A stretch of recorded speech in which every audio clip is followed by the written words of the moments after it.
오늘 함께 봉독한 말씀을 가지고 성령 강림 세 번째 설교를 하도록 하겠습니다. 오늘의 이제 주제는요, 우리가 왜 성령을 받아야 하는지에 대해서 이렇게 주제를 가지고 말씀을 나누도록 하겠습니다. 한번 따라하겠습니다. 왜 성령을 받아야 합니까? 아멘. 자, 오늘날 전 세계적으로 가장 많은 신자가 등록된 교단이 어딘지 아십니까? 오순절 교단입니다. 오순절 교단의 가장 두드러진 특징을 말하자면 당연히 성령 세례와 성령 충만일 것입니다. 물론 모든 교단이 성령 세례와 성령 충만에 대해서는 알고는 있지만 오순절 교단은 그 성령 세례와 성령 충만이 성도 각 사람에게 오늘도 생생하게 이루어지고 있다는 것을 뜨겁게 믿는 교단이라는 점에서 차이가 있습니다. 그러나 오순절 교회들이 막 이제 부흥하기 시작하던 1900년대 초반에는요, 이에 반대하거나 다른 의견을 가진 교회들이 많이 있었습니다. 특히 성령 세례와 성령 충만은 2000년 전 오순절 강림 사건 때에만 일어난 한시적으로 일어난 사건이었다라고 봐야 한다는 의견이 주류를 이뤘죠. 즉 성령 세례란 이미 사람이 예수를 영접하고 그리고 물 세례를 받을 때 이미 그때 같이 받은 것이다, 포함되어 있는 것이다 라고 사람들이 생각을 했습니다. 그리고 세심을 한 사람, 그리고 예수를 믿고 중생을 경험한 사람, 그 안에서도 이미 성령님이 함께 하셨기 때문에 별도로 성령 세례를 받거나 성령 충만을 받을 필요가 없다라고 당시 사람들이 생각하고 주장했던 것이죠. 물론 오순절 교단의 교회들도 이 부분에 대해서는 동의를 합니다. 즉 예수님을 믿고 영접한 것은 그 속에 성령님이 내주하시기 때문에 그렇게 된 것임을 인정합니다. 그러나 이미 예수를 믿고 거듭난 성도들이 그들의 삶의 신앙생활에 능력이 나타나고 또 능력 있는 삶을 살게 하기 위해서 별도로 이후에 성령의 세례를 받고 성령의 충만함을 받아야 한다라고 우리 오순절 교회는 말하는 것이죠. 그러나 이런 주장이 당시 주류 교단들에게는 생소했던 것입니다. 그래서 적지 않은 교회들이 이상한 눈으로 오순절 교단의 교회들을 주시하기 시작했죠. 그러나 오늘날 이 시대의 교회들을 보십시오. 성결교, 침례교, 장로교 할 것 없이 대부분의 교회들이 성령 세례와 성령 충만을 간절히 사모하고 있습니다. 그리고 각 사람, 성도 각 사람이 성령을 받아야 한다라고 가르치고 있다는 것이죠. 어떻게 이 시대에 많은 사람들이 성령 세례와 성령 충만을 구하게 됐습니까? 그것은 성령 세례와 성령 충만 없이는 결코 예수 그리스도의 발자취를 따르는 삶을 기꺼이 살아갈 수가 없기 때문입니다. 조인기 목사님이 여의도 수목원교회 이제 담임 목사님으로 계셨을 때 얼마나 이 성령의 역사가 많이 일어났는지, 많은 사람들이 성도들이 막 성령 받고 성령 세례 받고 성령 충만하고 막 방언으로 기도를 하고 또 이분들이 나가서 막 전도를 하고 하니까 막 교회가 미어 터지고 부흥하는 겁니다. 근데 이런 현상을 주변에서 막 대단하다 칭찬해 주는 것이 아니라 이상한 시선으로 보는 거예요. 야, 저네 너무 유별난 거 아니냐, 뭐 저렇게까지 막 뜨겁게 기도를 해야 되냐, 무슨 방언은 성령에서 있었던 것만 아니냐라고 이 비난을 했던 것이죠. 그런데 어느 날 이름만 들어도 내노라 할 장로교회 중에 아주 가장 큰 교회 중에 하나인 그 교회 담임 목사님이 조영기 목사님을 이렇게 조용히 찾아오신 거예요. 그리고 조영기 목사님의 이 집무실에 딱 들어가자마자 이분이 무릎을 탁 꿇더니 이렇게 말씀하시더라는 겁니다. 성령 받고 싶습니다. 이렇듯이 우리 성령의 능력이 없이는 우리가 그리스도의 삶을 지속하고 또 그리스도의 은혜를 또 전하는 삶을 살기가 매우 어렵다는 것이죠. 이 목사님은 자신의 체면보다도 성령님을 더 사모했기에, 자신의 한계를 깨닫고 그래서 그 은혜를 구하였기에, 그분은 바로 자기가 담임 목사, 장로교회 담임 목사라는 체면까지도 버리시면서 그 성령 받기를 사모했다라는 것이고, 이후에 이 목사님의 사역이 성령의 능력이 나타나서 더 크게 하나님 쓰셨다라는 것입니다. 네덜란드의 교회들은 이 개혁파 교회, 지금의 이제 장로교회, 보수적인 장로교회의 어떤 그 뿌리를 함께하고 있습니다. 이 네덜란드의 개혁파는 굉장히 유명한데요. 거기는 유명한 개혁파 이제 신학교들이 몇 개가 있습니다. 그런데 그 중에 한 신학교가 재정적인 어려움에 빠져가지고 문을 닫게 된 거예요. 그래서 재정적인 문제도 해결을 해야 되고 그 학생도 많이 줄어드니까. 그런데 그 학교의 재정적인 문제를 해결해주고 그리고 그 학교가 계속해서 학생을 가르칠 수 있도록 후원해주고 도와주는 교단이 생겼는데 그게 바로 오순절 교단이라는 것입니다. 오순절 교단 중에 단일교회로서 세계에서 가장 성도가 많이 모이는 교회가 어느 나라에 있는지 아십니까? 한국에 있습니다. 그 교회가 바로 여의도 순복음교회고 우리 순복음 군막교회가 바로 거기에 뿌리를 두고 있지요. 그러나 참 유감스럽게도 이민지에서의 교회들은 그런 교단의 정체성이 무시되는 경우들이 참 많이 있고 희석이 되는 경우들이 있죠. 물론 충분히 이해할 수 있습니다. 왜냐하면 이민교회, 이민지역 사회에서 다양한 교단들의 교회들이 있기가 좀 힘든 경우도 있죠. 그리고 성도들은 교단이 중요한 게 아니라 그냥 거기 분위기라든지 또 시설이라든지 이런 환경을 보고 교회를 선택하는 경우들이 많이 있다는 것입니다. 그러나 저는 순복음교회라면 순복음교회다워야 한다라고 저는 생각을 합니다. 왜냐하면 신앙생활은 교양이 아니라 실전이기 때문입니다. 이민지에서 살아가는 것이 얼마나 척박하고 힘듭니까? 수없이 답답한 일을 끊임없이 당하고 그래서 어디 가서 호소할 때도 없고 부르짖을 때도 없고 그럼 어디 가야 돼요? 순복음교회 가면 어떻게 해요? 부르짖고 눈물로 호소하고 기도하는 것이 아니겠습니까? 그러나 이런 교회가 없다면 사람 찾아가고 술집 찾아가고 이제 여기저기 쫓아다니면서 회포를 푼다 하지만 참된 평화와 소망을 얻을 수가 없습니다. 따라서 이민지역에 순복음교회가 있다는 것은 그 지역의 축복인 줄 저는 믿습니다. 오직 하나님께 나와 무릎 꿇고 눈물로 호소하고 부르짖으며 이 억울하고 답답한 상황에서 저를 인도해 달라고 호소할 때 하나님께서는 평안과 소망을 넘치도록 부어주시는 줄 믿으시기 바랍니다. 이런 점에서 성령님은요 실전의 영이십니다. 성령님은 성도의 실전에서 실생활에서 역사를 하신다는 것이죠. 단지 성경책 안에서만 교회 안에서만 인정받으신 분이 아니다라는 것입니다. 이런 면에서 성령 세례, 성령 충만을 성도 한 사람 한 사람에게 하나님이 내려주신다는 것을 부인했던 사람들은 정말 영적으로 가난한 신앙생활을 했던 것입니다. 성령님은 성도의 일상생활에서 식탁에서 주방에서 일터에서 거리에서도 함께 하시고 그에게 지혜와 능력을 베풀어 주시는 분이십니다. 그분을 결코 교회에만 가두지 마시고 성경책에만 곤히 모셔두지 마십시오. 그러면 여러분들의 신앙생활은 절름발이 신앙이 될지도 모르는 것입니다. 성령님은 말씀이 성도의 삶에서 구체적으로 역사를 하는데 그것이 교회 바깥에서 그 말씀이 성취가 되게 하시는 실전의 영이시다라는 것을 기억하시길 바랍니다. 그렇다면 이 성령님을 우리가 왜 받아야 하는지를 몇 가지로 함께 살펴보도록 하겠습니다. 첫째, 우리가 왜 성령을 받아야 하냐? 바로 예수님이 받으라 명령하셨기 때문입니다.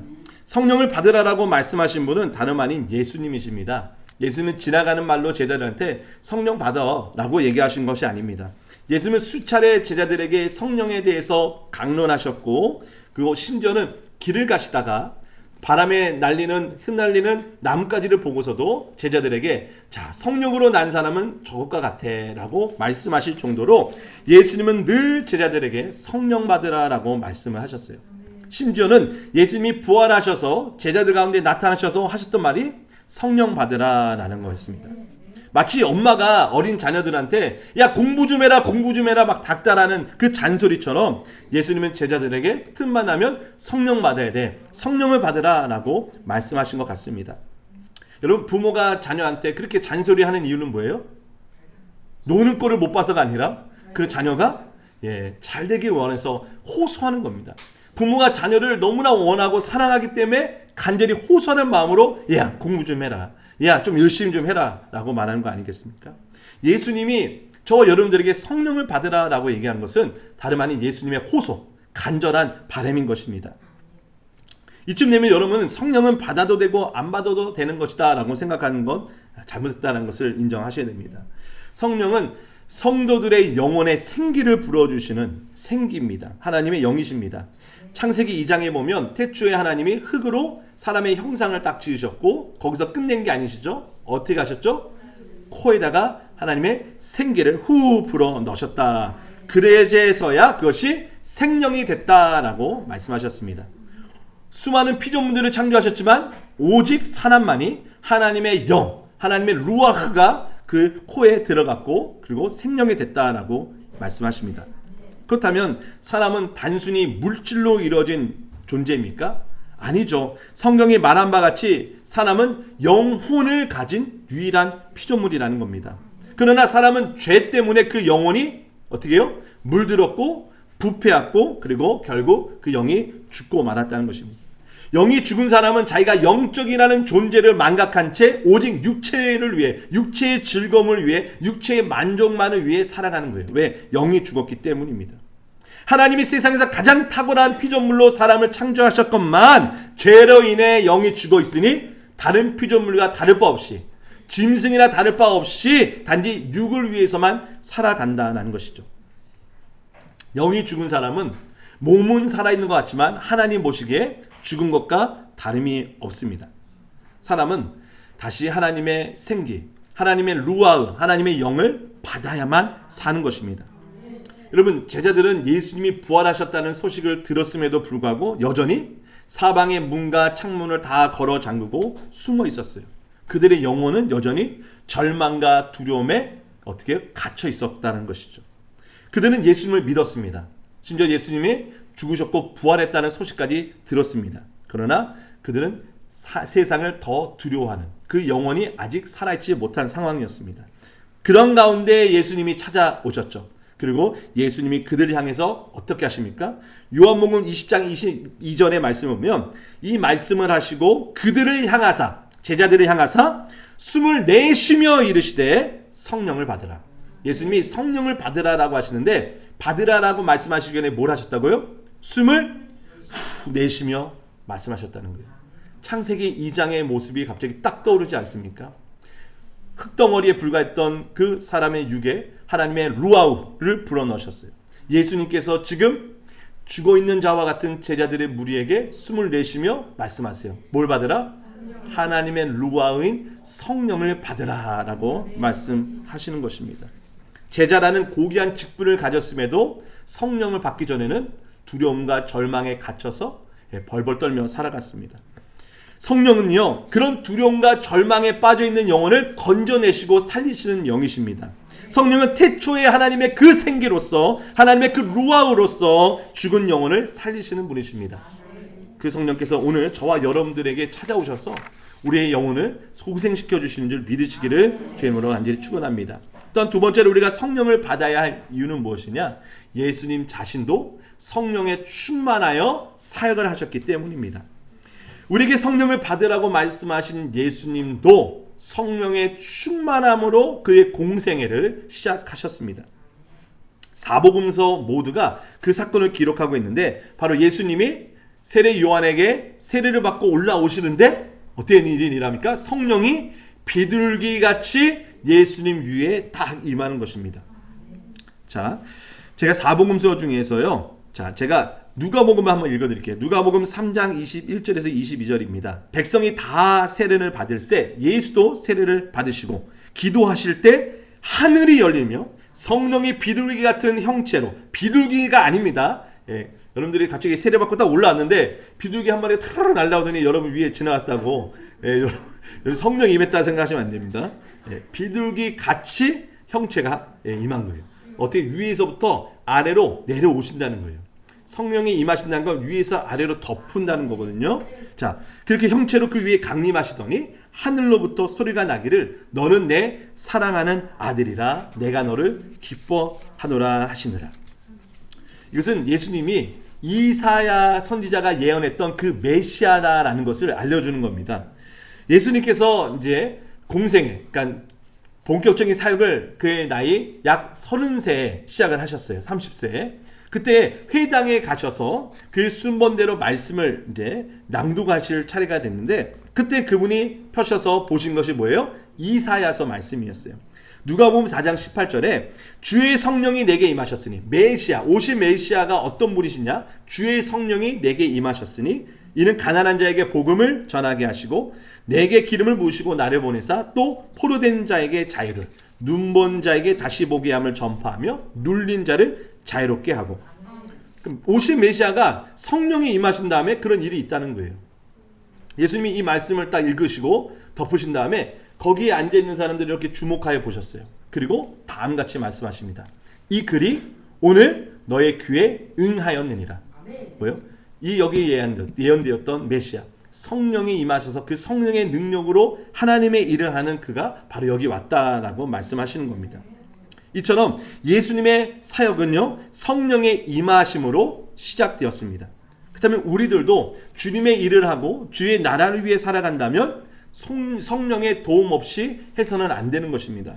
성령의 도움 없이 하나님의 일을 할 수 있다라고 생각하는 것조차 사실 우리는 주의해야 한다라는 것이죠. 이런 예수님이 저와 여러분들에게 성령을 받으라라고 말씀하셨습니다. 이보다 더 우리 믿는 자에게 시급한 문제는 없는 것입니다. 예수님 안에서 역사하신 성령님은 이제 성도 안에서 역사하사 예수님이 하셨던 그 일을 하게 하시는 겁니다. 아멘이십니까? 예수의 영으로서 성도에게 임하셔서 예수님이 하셨던 그 일을, 그 사역을 오늘도 이어가게 하는 겁니다. 요한복음 14장 12절에 내가 진실로 진실로 너에게 이르노니 나를 믿는 자는 내가 하는 일을 그도 할 것이요 또한 그보다 큰 일도 하리니 이는 내가 아버지께로 감이라. 예수님이 제자들에게 너희가 내가 했던 일도 할 것이야. 아니 그보다 더 큰 일을 할 것이야. 왠지 알아? 내가 아버지께로 가기 때문이야. 이게 무슨 말이죠? 아버지께로 간다라는 거. 이 요한복음에서 예수님이 아버지께로 간다는 것은 성령님을 보내주신다는 거예요. 내가 아버지께로 가면 아버지가 성령을 너에게 보내주시니 그 성령이 너희로 하여금 내가 한 일보다 더 큰 일을 하게 하실 거야 라는 겁니다. 성령님은 때로 우리를 광야로 이끌기도 하십니다. 예수님이 성령에 충만하시고 사역을 시작할 때 성령께서는 예수님을 광야로 이끌어 가셨어요. 그곳에는 교활한 마귀가 기다리고 있었죠. 그러나 예수님은 성령 충만하셨을 때 하나님의 말씀으로 그 마귀의 유혹을 다 이겨내셨습니다. 오늘날에도 성도가 이 마귀의 유혹을 넘어지지 않고 대적하기 위해서는 성령의 도우심과 이끄심이 반드시 필요합니다. 절대적으로 필요한 것입니다. 성령의 도우심 없이는 우리는 하나님의 말씀도 생각할 수 없고 그 말씀의 검으로 마귀를 대적할 수 없기 때문입니다. 그렇습니다. 말씀은 성령의 검입니다. 성령은 말씀으로 검처럼 휘둘러 원수 마귀를 대적하게 하십니다. 누구로? 우리로 하여금. 에베소서 6장 17절에 구원의 투구와 성령의 검, 곧 하나님의 말씀을 가지라. 또 우리가 세 번째로 성령을 받아야 될 이유는 무엇이냐? 성령은 하나님의 선물이기 때문입니다. 사도행전 2장 38절에 베드로가 이르되 너희가 회개하여 각각 예수 그리스도의 이름으로 세례를 받고 죄 사함을 받으라. 그리하면 성령의 선물을 받으리니. 성령은 하나님의 선물인 것입니다. 성도 한 사람 한 사람에게 각 사람에게 주는 선물이죠. 여러분 그 아마존 같은 데서 인터넷으로 물건을 주문하고 택배에 오기까지 기다리는 시간 동안 얼마나 설레이고 좋아요. 그렇죠? 예, 택배 기다리는 시간. 아니 곧 내가 주문했던 물건이 오는 시간. 그리고 띵동 벨소리가 들리면 처음 보는 사람인데도 그렇게 반가울 수가 없고 여기 아무개 택배입니다 그러면 막 기뻐 뛰어나가면서 어서 오십시오 하면서 택배 기사가 아니라 택배 기사 손에 들린 그 선물을 보고 얼마나 기뻐합니까? 성령님은 바로 하나님이 저 하늘로부터 여러분 각자에게 주신 택배입니다. 아멘이십니까? 여러분 이름 앞으로 온 하나님의 선물인 것입니다. 따라서 하나님의 선물을 하나님이 주셨는데 체면상 좀 받아들여야 되지 이게 아닌 것입니다. 하나님의 선물은 여러분들에게 너무나 시급하고 여러분들에게 반드시 있어야 할 선물인 것이죠. 따라서 성령은 여러분들에게 있어야 할 하나님의 선물인 것입니다. 여러분들은 그 선물로 인해 기뻐하게 되고 만족함을 누리게 될 거예요. 이게 뭐지? 내가 구한 건 이거 아닌데 할지라도 성령을 여러분들이 받으시면 그것으로 만족을 느끼고 기쁨을 누리게 될 겁니다. 그럼 그 선물을 주신 분이 또 얼마나 기뻐하겠어요. 선물을 주신 분과 선물을 받은 우리가 함께 기뻐할 때 우리는 하나님과 더 밀접한 관계를 맺는 것입니다. 바로 성령은요 성부와 성자를 우리로 하여금 더 깊이 만나고 이끌어 주시는 분이시다라는 겁니다. 성령의 선물을 받으라. 그러면 성령님이 주시는 선물이라는 건가요? 아닙니다. 성령의 선물이란 성령님 자신이 선물이라는 거예요. 하나님이 우리에게 주신 선물로서의 성령이다라는 것이죠. 근데 사실 성령님은요 첫 번째 우리에게 주신 선물이 아닙니다. 첫 번째 주신 선물은 성자 예수님이시죠. 하나님께서는 저 여러분들에게 첫 번째 선물로 성자 예수님을 보내주셨어요. 근데 그 성자 예수님이 내가 아버지께로 가서 너에게 성령을 보내겠다라고 말씀하셨으니 성령님은 선물 중에 선물인 것입니다. 선물이 주시는 선물, 얼마나 귀한 선물입니까? 따라서 우리는 이 성령님의 선물을, 성령님 자신을 기뻐 받고 그것을 누릴 때 정말 하나님도 기뻐하시는 줄 믿으시기 바랍니다. 네 번째로 성령을 우리가 왜 받아야 하는가? 성령은요, 우리의 수준을 뛰어넘게 하신다라는 것입니다. 성령 세례를 받고 성령으로 충만할 때 성령님은 우리의 이성, 지성, 감정, 우리 이런 것들을 하나님은 존중해 주시고 그것을 하나님의 것으로 써주세요.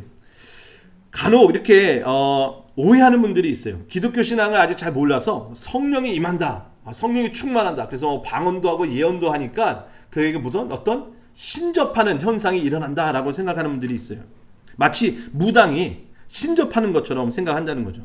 무당은 어떻게 하죠? 막 방울을 흔들리고 막 하다 보면 갑자기 귀신이 무당의 몸에 들어와요. 그렇죠? 그리고 영매가 된다고 그러죠. 그때부터 어떻게 무당의 지성 감성은 다 무시당해요. 그렇죠?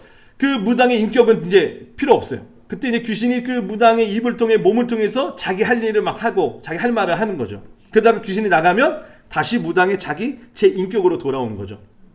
근데 성령님은 그런 분이 아니세요.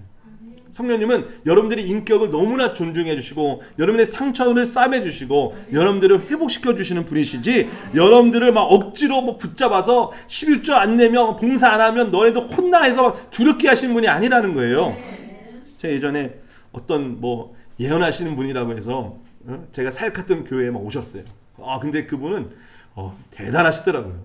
딱 한 사람씩 들어가서 그분한테 기도가 되면 몇 년, 몇 월, 며칠에 뭐 하나님께 죄를 지었는지를 막 얘기를 해주는 거예요. 막 다들 소름이 돋고, 그리고 11조 안 낸 거, 몇 년 동안 안 낸 거 딱 얘기하고, 기가 어떻게 알았지 하고 다들 나오시면서, 야, 참 명하네.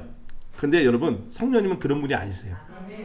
여러분들이 두렵게 막 벌벌 떨어가지고 어쩔 수 없이 내가 이렇게만 안 들었다가는 내가 그냥 죽겠구나 해가지고 어쩔 수 없이 주의를 하게 하는 분이 아니라는 겁니다.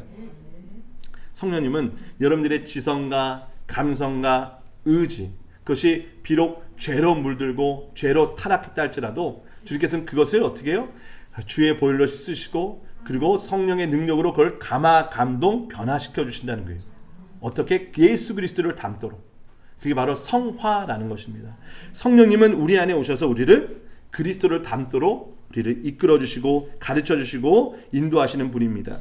예수 그리스도를 묵상하게 하시고 그 말씀을 기뻐 듣게 하시는 거예요.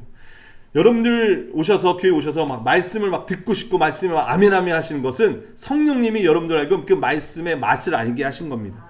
그 은혜를 맛보게 하셨기 때문에 여러분들이 그 성령의 은혜로 어떻게 예수님을 닮아가는 것입니다. 때로는 내가 하나님의 뜻에 따르지 못하고 세상으로 빠졌을 때 성령님은 우리 안에 어떻게 해요? 꾸짖으십니다. 책망하십니다. 그리고 회개하게 하시는 것이죠. 바로 예수님께 돌아서도록 또 우리의 심령을 변화시키는 분도 성령님이다라는 것입니다. 그래서 우리는 내 의지를 완전히 버리고 어떤 성령에 따라서 막 로봇처럼 조정되는 것이 아니라 우리의 의지가 주님을 기뻐하고 즐거워하며 내가 기꺼이 주를 위해 살겠습니다 하는 것, 이것이 바로 성령님이 우리 안에 역사하시는 것입니다. 이처럼 성령님은 우리를 한순간 어떤 정점에 딱 이르게 하는 게 아닙니다. 뭐 예를 들어서 영성수련회나 부흥회 갔다 오면 막 성령 충만한 것 같죠. 그렇다고 여러분들의 이성과 지성과 감정이 최고지에 오른 게 아니에요. 감정만 그런 것 뿐이에요.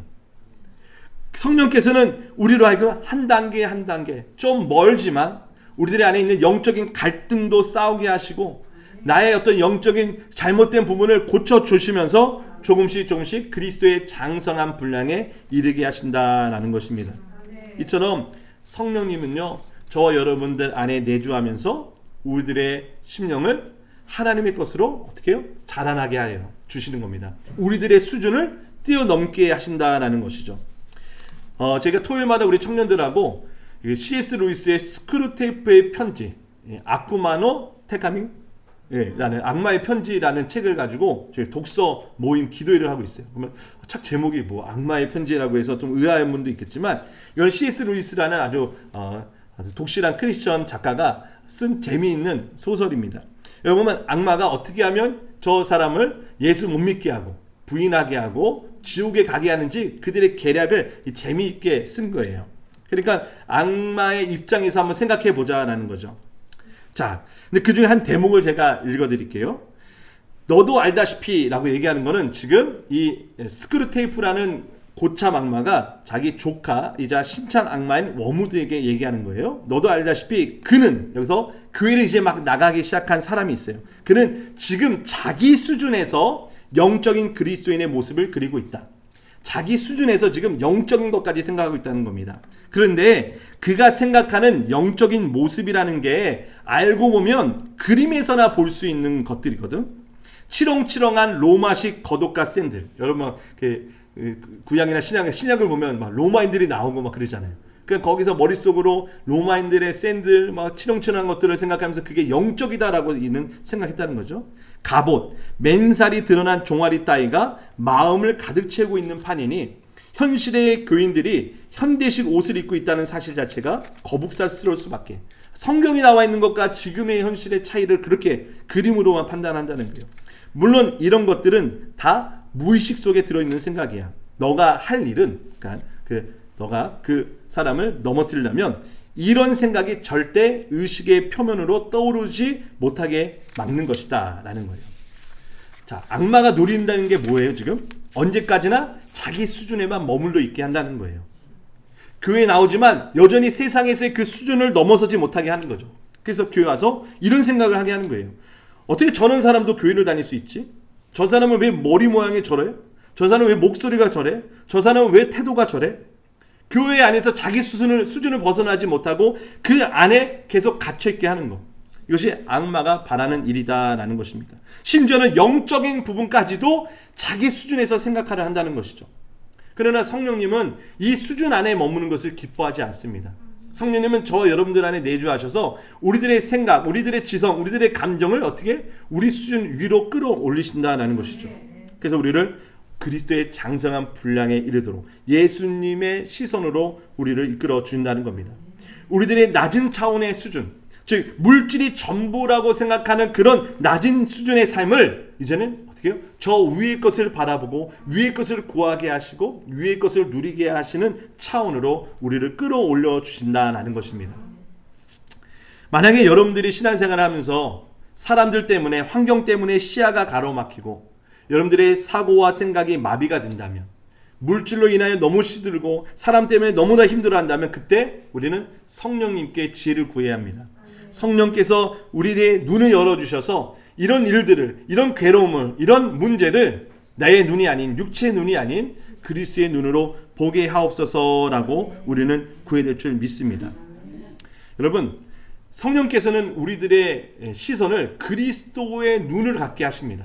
우리로 하여금 그리스도의 어깨, 그 거대한 예수 그리스도의 어깨 위를 올려주셔서 예수님의 어깨 위에 서서 그분의 시선으로 나를 보게 하시고 우리 이웃을 보게 하시고 원수를 보게 하신다라는 것입니다. 성령님은 우리를 그리스도께로 인도하는 영이시기 때문입니다. 여러분, 우리는 십자가에 달린 예수, 그분의 눈으로 우리 자신을 바라봐요. 이것은 성령을 통해서만 가능하다는 겁니다. 성령이 우리들의 수준을 넘어서서 그리스도의 눈으로, 하나님의 마음으로 우리를 이끌어 주실 때 우리는 우리 당한 이 일들이, 우리가 당한 이 어려움들이 이것이 전부가 아니다라는 것을 깨닫게 되는 것입니다. 사랑하는 성도 여러분, 오늘도 성령을 통해 예수 그리스도의 어깨에 올라서서 그분과 함께 바라보시는 저 여러분 되길 바랍니다. 말씀을 정리하겠습니다. 겁쟁이이고 배신자이고 도망자인 베드로가 성령의 세례를 받고 성령으로 충만해지자 그들은 걸어 닫았던 문을 박차고 거리로 뛰어나갔죠. 그전에는 사람들의 시선을 두려워했고 혹여나도 나를 조롱할까봐 그는 늘 벌벌 떨었죠. 그러나 지금 성령 충만한 베드로는 달라졌습니다. 자신을 조롱하고 비난하는 자들을 향해 뛰어나갔고 그곳에서 담대하게 복음을 전했습니다. 이제 그는 예수 그리스도의 시선을 가지고 저 사람들을 바라보고 예수 그리스도의 영으로 그리스도의 말씀을 전하기 시작했습니다. 그전에는 베드로가 말을 하면 다 무시를 했는데 성령 충만한 베드로의 설교를 듣자 이제 사람들은 가슴을 치고 회개하며 통곡하기 시작했습니다. 우리가 어찌할꼬, 우리가 어찌할꼬. 성령의 능력이 전하는 자 듣는 자에게 임하자 바로 성령의 역사하심, 회개하고 회심하게 하는 능력이 나타난 것입니다. 저를 위해서도 기도하시고 여러분들 위해서 기도할 것은 우리가 말씀을 들을 때마다 사람의 말이 아니라 성령의 역사하심, 성령의 나타나심으로 말씀을 전하고 듣게 하시기를 원한다는 겁니다. 그래야만 우리가 진정 그 성령을 통해 우리의 영혼이 변화가 되고 솟게 되는 것입니다. 베드로를 보면서 아니 어떻게 저 갈릴리 출신 어부가 어떻게 저리 더 훌륭하고 탁월한 설교를 할 수 있냐라고 사람들이 놀라기 시작했죠. 그것은 바로 성령의 능력인 것입니다. 성령이 그를 변화시켰고 그를 사용하십니다. 성령님이 못 고칠 사람은 아무도 없습니다. 오늘도 성령님은 자신을 구하는 자에게 어김없이 방문하시고 신방하시고 내주하신다는 것을 기억하시기 바랍니다. 죄로 말미암아 타락한 인간이 하나님을 믿는다는 것 자체가 사실은 불가능한 일입니다. 어떻게 인간 편에서 하나님을 알 수 있어요? 죄로 인해 영혼이 완전히 망가지고 영적인 지각을 잃어버린 사람이 어떻게 영적인 하나님의 일을 보고 들을 수 있냐 말입니다. 그러나 오직 하나님 편에서만 우리들의 영적인 눈, 영적인 지각을 지평을 열어 주실 때 우리는 그리스도가 나의 주님, 나를 위해 죽으신 하나님의 어린 양이라는 사실을 비로소 알고 고백하게 되는 겁니다. 그러나 성령의 충만함 없이, 성령의 감동 없이 예수를 믿는다. 그러면 예수님이 설령 여러분 옆에 앉아 계셔도 그분을 알아채지 못하는 겁니다. 그분은 오히려 조롱하게 될 것이고 그분을 십자가에 못 박아 죽게 할 것입니다. 그러나 성령님이 저 여러분에게 임하시면 그리스도가 육신의 눈은 보이지 않지만 나와 함께 하시는 것을 분명하고 선명하게 보게 되는 겁니다. 성령에 충만한 사람은 오늘도 이 영혼이 또 지각이 열리고 하나님이 나를 위해 오늘도 일하고 계시고 은혜를 주시면 믿게 되는 겁니다. 오직 주님께 호소하고 부르짖게 되고 하나님의 은혜로, 하나님의 긍휼로 이 세상을 살아가는 것입니다. 성령 충만한 사람은 이처럼 하나님과 예수님을 믿는 확신 가운데 흔들리지 않고 요동하지 않은 견고한 반석 위에서 승리하는 삶을 살게 되는 줄 믿으시기 바랍니다.